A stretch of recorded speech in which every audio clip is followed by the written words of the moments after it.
What's up, YouTube? How you guys doing?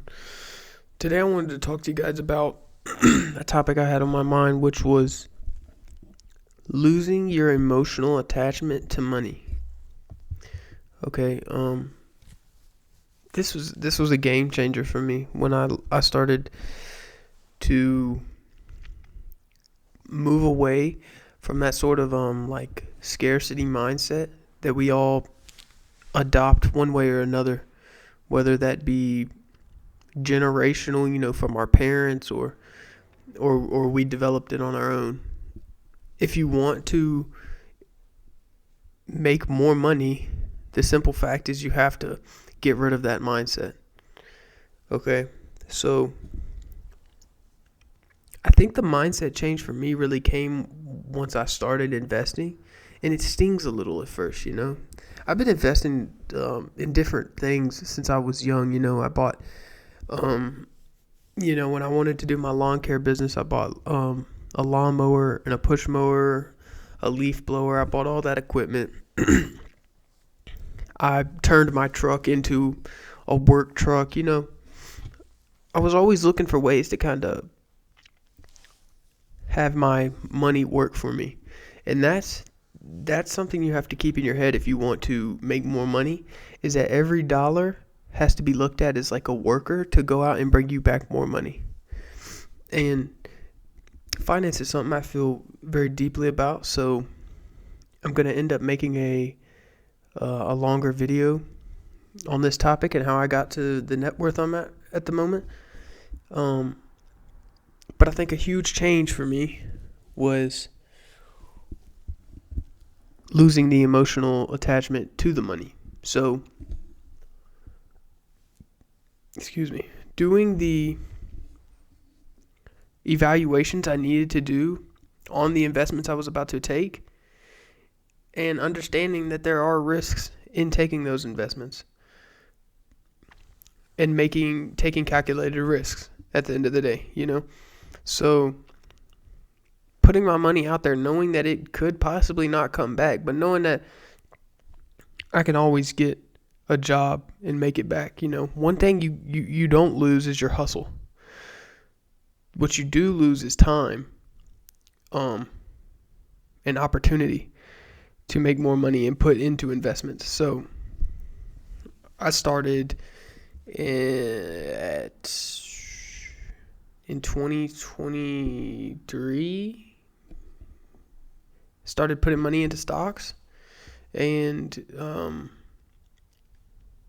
some Bitcoin, but I don't even consider. I'm iffy on Bitcoin at this point in time. So, but yeah, putting money in, a little bit of money in Bitcoin, and majority of my money in stocks, and I still use the same strategies, like very aggressively investing in stocks, and having that emergency fund to the side to catch me if I fall, which is a good chunk of emergency fund. I think a lot of people would argue with that number anyway, and I'm gonna make a video on all that in the future. I just wanted to take time on it and perfect it. But yeah, and if you ever get the chance, I would read this book that I'm about to show here, that I've never heard anyone talk about, but I found at the library a few years back. It's by Ken Honda. It's called Happy Money. Right there, Happy Money. The Japanese Art of Making Peace with Your Money. This book is like magical. It goes into the psychology of money and ways money can be earned in a bad way and a good way, and what to do with your money, and just being grateful for the money and all kinds of things. But it was a life changing book for me. I'm gonna see if I can find it and make some key points on it. It's been so long since I've read it, but yeah. It also talks about how a lot of people's money habits come from way deeper than they even understand, and it comes from generations back. So if your parents were super frugal, you're likely to not be frugal. Okay, you're likely not to follow that same path because let's say you grew up not having much money and using coupons. Well, as soon as you get your hands on your own money, you're going to just blow it, right? Because you lived so long cutting coupons and doing that whole thing. So you're just going to not have much self-control with your money once you get it, you know? That's just stereotypes and whatnot, but I've seen that happen quite a bit. So, yeah, I would think on that, and I would try to take little baby steps, if you haven't, to first start saving. Okay, that's number one. First start saving. That also has to do with losing the emotional attachment to it. But once you save, you have to be all right with sending that money out, which to this day, I've been investing for years. To this day is still one of the most challenging parts of it. For some reason, for me, I just want to see that money grow. I just want to see it in my account, know it's safe and grow. But I know there's a cap to how much that's going to work and how much that's going to grow.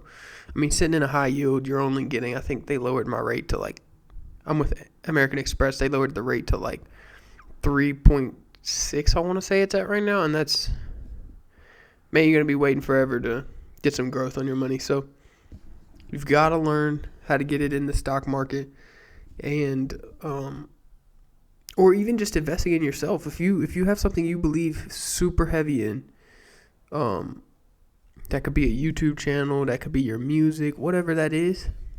Nipsey Hussle always talks on this, all money in. So all money into yourself. And I think Warren Buffett and these other financial guys also heavily recommend to invest in yourself before investing in other things. And I did that to a certain extent, but I'm a mix. But I do believe you should invest in yourself as far as the gym, reading, or your business that you want to start. You know, whatever that may mean to you, invest in yourself first, and that will pay off hugely. And I would think about that, and then once you've done that, start moving into stocks and different things that are going to give you a high return rate. So just some thoughts I wanted to put out there today. I hope you guys are doing well. Let me hear from you in the comments. I love hearing from you guys, and the positivity and the negativity, whatever you guys are feeling. Just talk to me in the comments, man. I love hearing from you. So I'll see you guys in the next video. Peace.